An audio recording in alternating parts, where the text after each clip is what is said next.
Warning, I say a lot of bad words. If you're under 13, you probably shouldn't be watching this. Do it!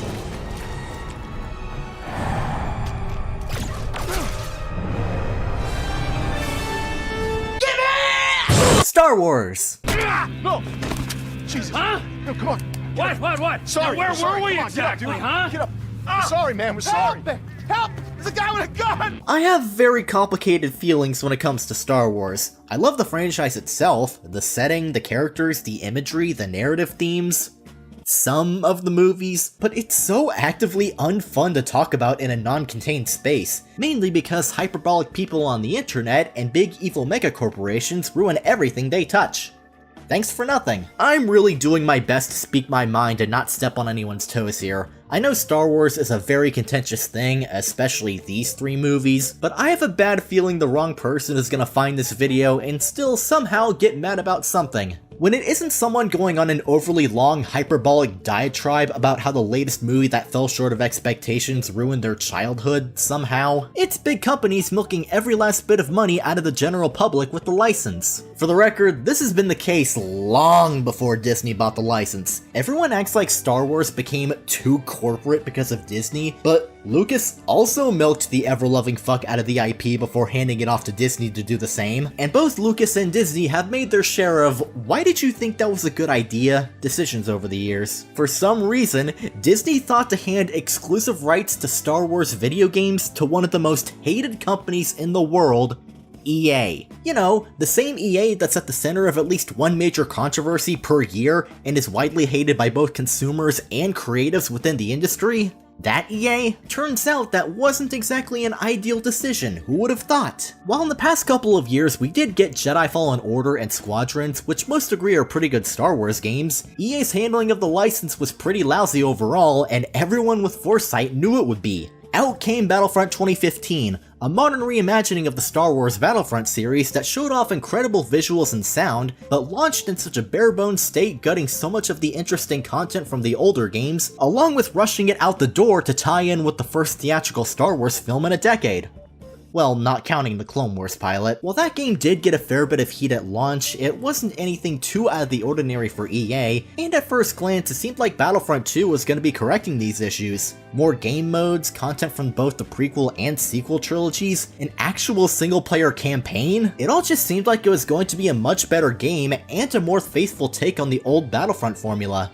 Until reality hit. They turned it into a virtual loot box casino where you could either essentially gamble for halfway decent heroes and cosmetics, or unlock one of the individual heroes by grinding for 40 hours. You could literally beat a 3D Zelda game in less time than it initially took to unlock stuff without paying real-world cash for loot boxes. Shit was pretty bad. I don't want to get too in-depth about this long, irrelevant controversy, but it's impossible to talk about this game without at least bringing it up, given the monumental outrage it spawned. It arguably got the largest amount of backlash any Star Wars anything has ever seen. Given fan reception to The Phantom Menace and The Last Jedi, that is definitely saying a lot. Though Battlefront 2 is noteworthy for another reason. While it did initially have one of the most disastrous launches in gaming history, it's also one of the few games to actually turn itself around and gain a pretty strong reputation after initially getting nothing but bad press and scorn. Apparently toning down the loot box stuff, all of the free new content, and the quality of life updates improved the game quite a bit.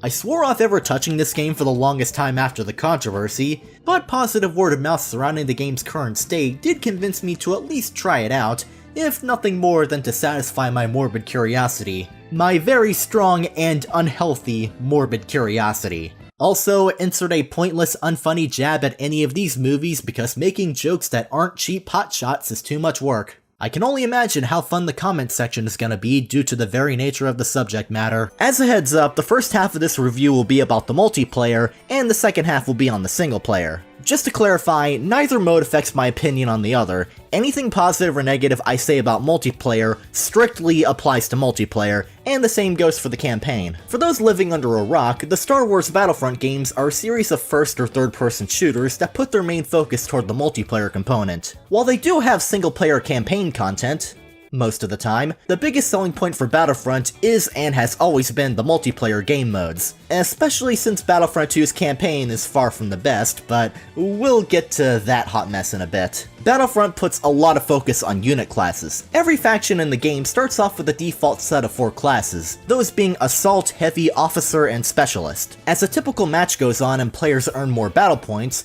you'll unlock additional units that are more varied and distinct for each faction. For a few examples, with the Separatists you can later select Super Battle Droids and Droidicas, and with the First Order you can later choose between Flame Troopers and Sith Troopers. Every weapon has unlimited firepower, but they heat up over time and they need to periodically cool off. Timing the reload correctly will give you a short period of time where you can shoot without overheating. But most notably, there's a large and varied selection of heroes and villains from every theatrical Star War. Luke, Han, Vader, Obi-Wan, Darth Maul, Grievous, Rey, Phasma, Kylo Ren, and quite a few others, including the most dangerous and powerful character in Star Wars history, BB-8. I've seen many good men and women fall at the hands of this rolling ball of death. Also, look how much longer it takes to select Wario. It makes me want to avoid my court date. Battlefront 2 is kinda weird territory for me because I don't typically get all that into online multiplayer games, for one reason.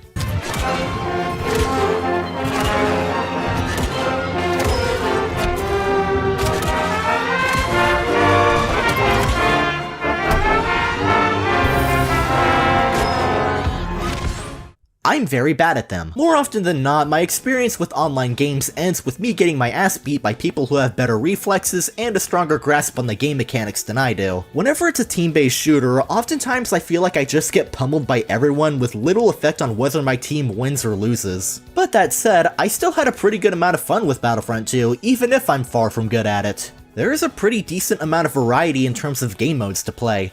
There's Capital Supremacy, where both sides take control of command posts and try to maintain dominance over the map until a meter at the top gets to 100% for one side. There's 5 command posts, and the team controlling at least 3 of them fills the meter up. The whole thing is essentially a tug-of-war game with both sides fighting to reach 100% first. Of all the game modes, Capital Supremacy is the most front and center, and for good reason. It's simple, but makes for some pretty fun and intense gameplay scenarios. Galactic Assault consists of one side pushing against the other to complete a series of objectives, while the other team has to defend the objectives and wipe out all the attackers. This is probably my personal favorite of the game modes, with how unique each battle scenario feels and how much transitioning from one part of the map to another shakes everything up. Starfighter Assault has the same basic premise as Galactic Assault, though you engage in aerial and space combat, either trying to blow up or protect the thing that the bright red objective marker is covering. Star Blast is every version of Team Deathmatch you've ever played in your life, Heroes vs Villains is self-explanatory,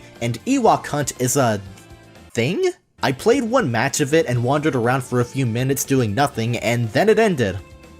I'm never touching this again. All of these are exclusively online modes, but there is a bit of single-player content as well. You know, aside from the very less than good campaign that I'm just dying to rip into right now. It's mostly instant action where you play supremacy matches with bots instead of people, and a various amount of arcade scenarios you can play in. It's certainly less substantial than the online content, but it's a fine addition to the collection. As bad as I admittedly am playing this game, I found most of the game modes to be pretty enjoyable. Progression in Battlefront 2 Online has improved significantly since launch. Now it's mainly about leveling up classes and obtaining new weapons, abilities, and cosmetic skins that can be used to customize the look and playstyle of a given unit. Even if it's very clear which factions and heroes had more source material to work with than others. After everyone pointed out how much of a frustrating pain in the ass it was to unlock anything worthwhile like the hero characters, you know, without cementing yourself further in debt, DICE made it so every character is unlocked and playable by default. As it is, progression in Battlefront 2 feels really good. The loot boxes and microtransactions are still a thing, but they're a lot less predatory now than they were beforehand. Microtransactions in a AAA game that you already spent money on to purchase are and always will be scummy as fuck no matter what, but in Battlefront 2 they're not any worse than most other titles that pull this shit.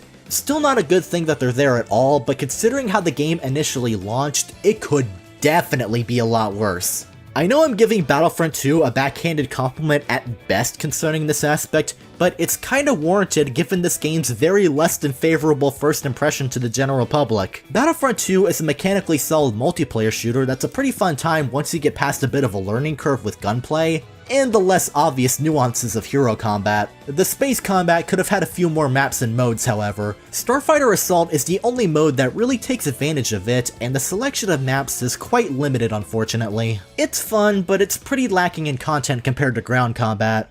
Now, as admittedly childish as it might sound for me to say this, after a while I started to form my own imaginary battle scenarios based around the current map and faction I'm playing. I also did this a lot with the older Battlefronts back in the day, and I never expected another Star Wars game to quite capture that same feeling, but this one did, and I think that's awesome. The Battlefront series in general just seems to have its own unique way of immersing me into the Star Wars universe. As much as it probably goes without saying, holy shit, this game looks and sounds top-notch. Every single film in the franchise gets some kind of representation in terms of locales and characters, and it all looks super polished. Honestly, some of the maps, specifically from the prequels, look better in this game than they did in their source material. That's not a jab at the prequels, Episode 1's effects were pretty groundbreaking for the time, and Episode 3 still largely hold up pretty well by today's standards. It's just that Battlefront 2 really went the extra mile to give all these locales a new layer of refinement and detail. The leaves blowing on Naboo, the rain and water effects on Kamino, snow and sand gradually accumulating on character models, the pristine interiors of the Death Star and Starkiller base, the red mineral explosions on Crate. Even if you're the most jaded Star Wars fan of all time who thought the sequel trilogy was a war crime and still gets mad about the prequel trilogy after 2 decades, you've gotta at least acknowledge how hard the art team busted their asses to get this game looking good. I've dabbled in 3D modeling and art quite a bit over the past few years. I'm mostly an amateur at it, and I've got quite a few ways to go before I consider myself truly great at 3D art. No, this totally isn't me finding an excuse to show off my current portfolio of 3D models, what are you talking about? But I know for a fact that it took a lot of talented people who very clearly love Star Wars to get this game looking and running as flawlessly as it does. It's filled to the brim with references and fanservice-y extras, which I find way more cute and less distracting in a non-canon multiplayer game like this than I would in, say,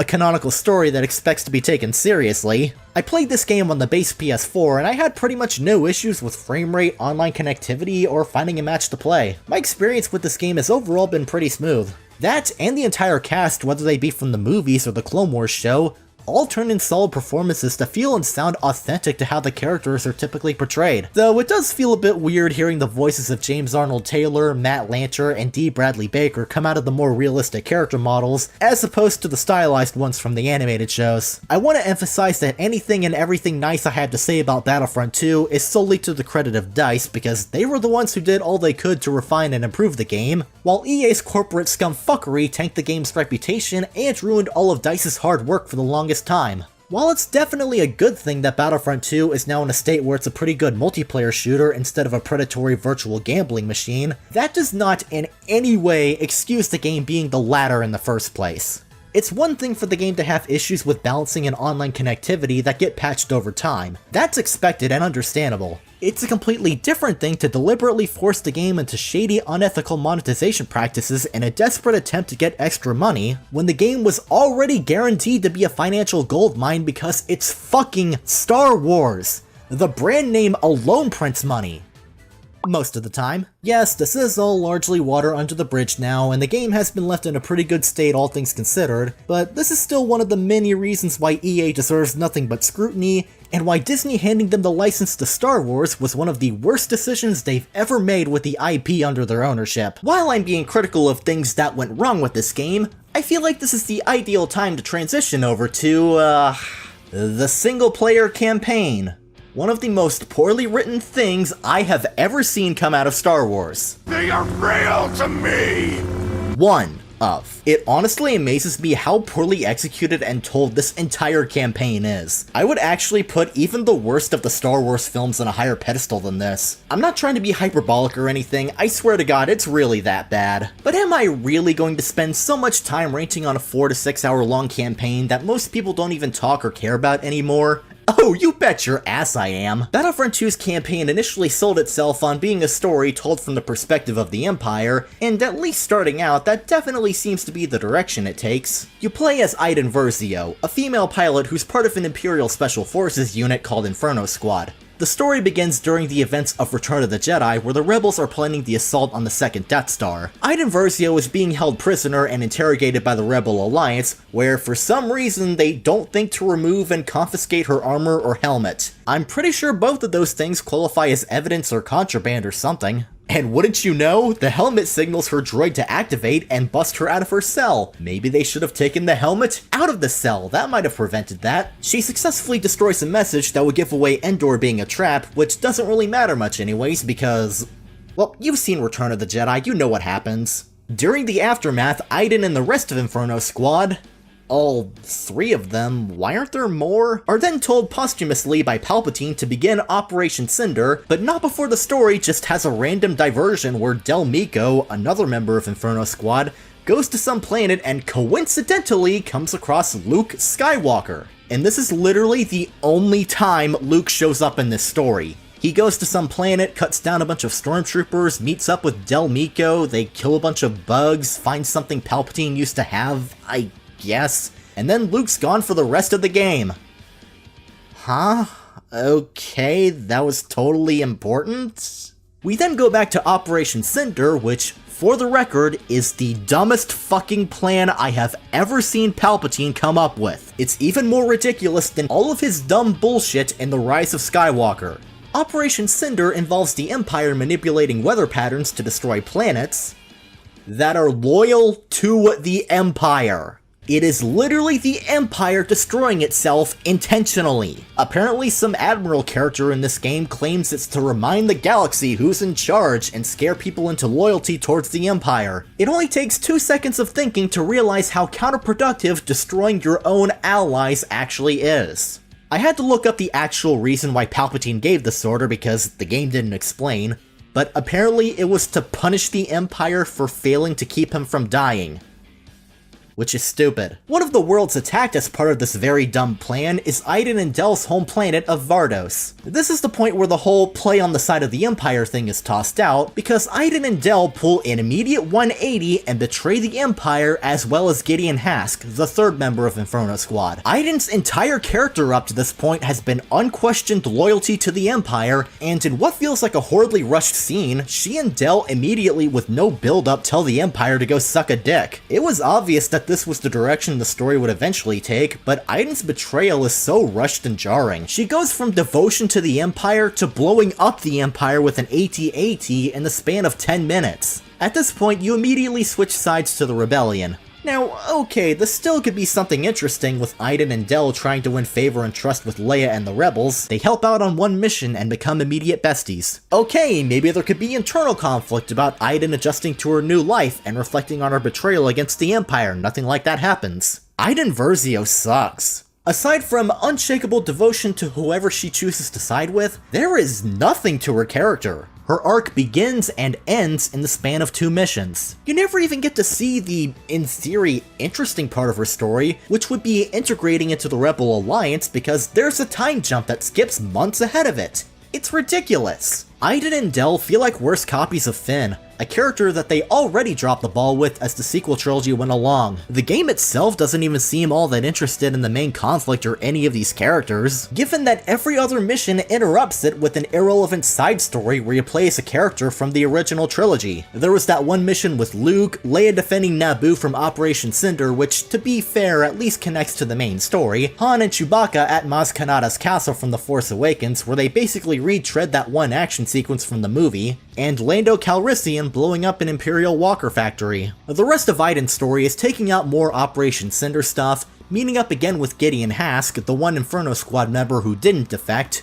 or really appear again at all for most of the game, and remaining the same boring, nothing character she's been since the start of the game. This story just has no focus at all. It's really bad about sticking with one conflict, which is weird because the campaign isn't long at all. It feels like it's trying to do a straight narrative while also doing sort of an anthology thing, but the final result is messy to a baffling degree and it does not work at all. It all suddenly concludes with the battle on Jakku where the rebels win the war, Iden's father who's an admiral died, and Gideon Hask is given an obviously fake death scene for when he comes back in the DLC as the main antagonist. The game also does the thing where the main male lead and the main female lead obviously have a thing for each other and get together in the end, despite having no believable chemistry because God forbid if Star Wars ever did romance correctly outside of Han and Leia. The campaign ends with a teaser for the free expansion Resurrection that was only released as an expansion because Battlefront 2 initially came out a month before The Last Jedi, and Resurrection supposedly contains spoilers for that movie. All it gives away is that the Resistance is evacuating their base, the literal opening scene of that film. Literally, nothing that's actually important about that film gets spoiled in the DLC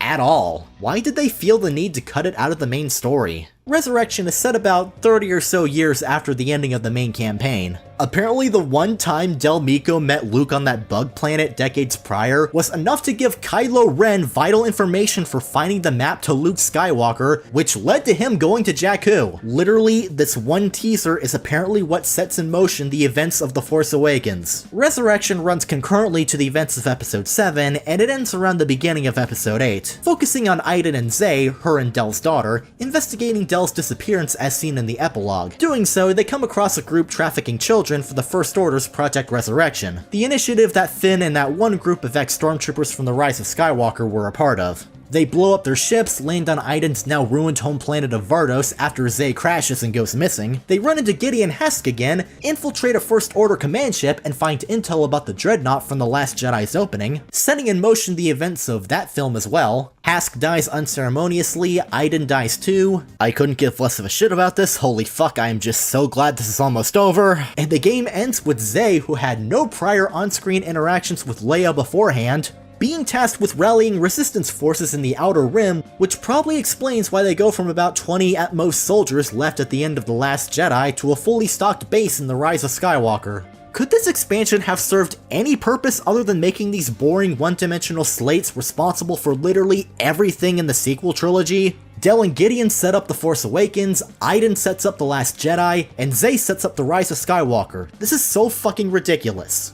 Even with bad Star Wars movies, I at least get an idea of what they were trying to do, even if their execution fell flat. I, for the love of God, cannot comprehend what the point of this entire story even was. The best guess I can make is that they were trying to bridge the end of the original trilogy together with the sequel trilogy, but it doesn't even do that well. The whole story comes off like a heavily abridged version of something that might have actually been somewhat interesting if it was given the time to be interesting. Instead, Battlefront 2's campaign suffers from a boring, poorly developed main cast, conflict that only occurs because everyone is an idiot, pacing marred by time skips and pointless subplots, and a DLC expansion that, while admittedly is a slight improvement in a couple of areas, also brings the issue of forcing every one of these characters to play a pivotal role in setting up a whole trilogy of films they don't even show up in. It's not even that fun to play this campaign. It's trying to go for the same type of FPS and stealth hybrid gameplay from titles like the Metro series and the modern Wolfensteins,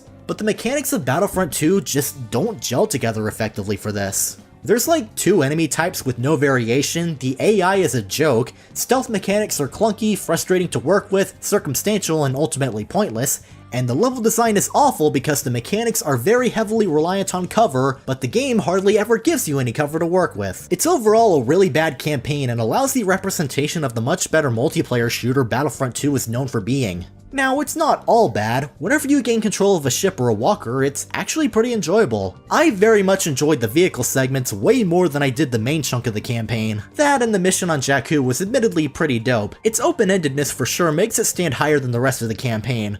I would have liked more of it to be like this mission. Unfortunately, the bad far outweighs anything good here. The biggest issue with the campaign at large is that it doesn't feel like it builds up to anything. Stuff just happens without actually leading anywhere, and then the game suddenly concludes the one part that even closely resembled a plot thread. Like, what was accomplished? What was anyone working towards? Why should I care? Every Star Wars film, even the ones that failed to stick the landing overall, at least gave me that much. This though? This was dreadful, and the only good thing about it is that it wasn't The Force Unleashed 2.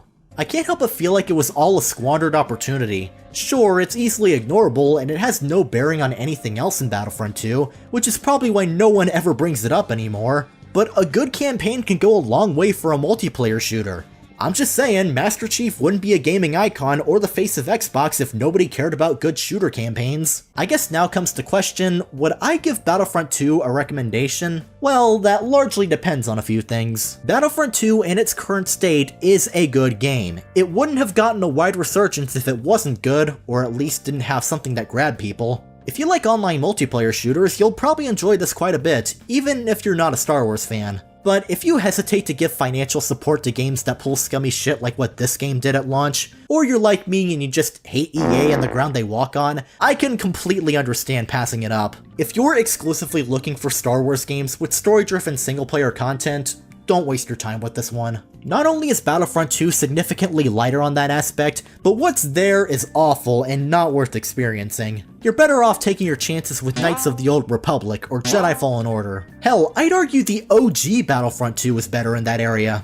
As for me though, yeah, I surprisingly enjoyed my time with this game quite a bit, and I found it to be a pretty solid modern reimagining of the titles I grew up playing, all things considered. Battlefront 2 definitely deserved the scorn it got for the state of its original launch, but DICE also deserves a lot of credit for turning this game around and substantially improving it by the time support for it concluded. It's a much different game now in 2021 compared to what it was like in 2017. Take that however you will, I suppose. Anyways, thank you for sitting all the way through this video to the end. If you enjoyed it, please consider liking, sharing, and subscribing. I'd very much appreciate the support. Take care and thanks again for watching. I'm out.